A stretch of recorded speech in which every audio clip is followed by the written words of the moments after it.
Hello साथीहरू, good morning सबैजनालाई। आजको काम चाहिँ मेरो काम गर्दैछु अनि यस घरमा चाहिँ एकदम राम्रो छ त्यो मेरो काम।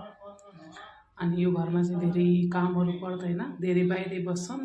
महिनामा कहिले चाहिँ 15 दिन, कहिले 20 दिन यस्तै कामहरू पर्छ। फिक्स हुँदैन यो घरमा चाहिँ कति दिन काम पर्ने हो भनेर। एकदम राम्रो छ क्या।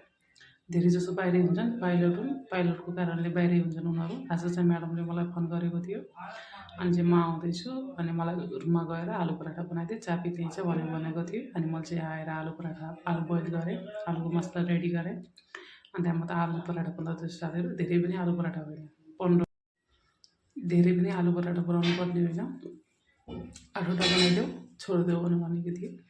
म चाहिँ 8वटा आलु पराठा बनाउँदैछु साथीहरू। कस्तो बनाउँछु, राम्रो भयो कि भएन कमेन्ट गर्नु ल। अनि चाहिँ म चाहिँ छिटो काम गर्न सोध्छु क्या।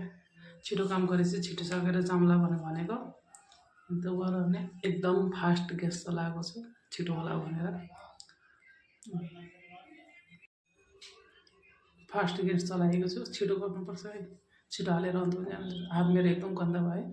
अनि त्यो भएर एकदम आटा भयो भने राम्रो लाग्दैन क्या। त्यो भएर पुछ्दिएको धोएको।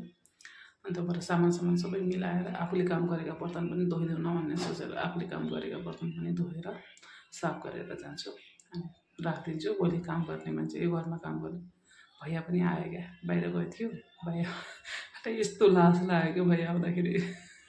साथीहरू कसम भयो भने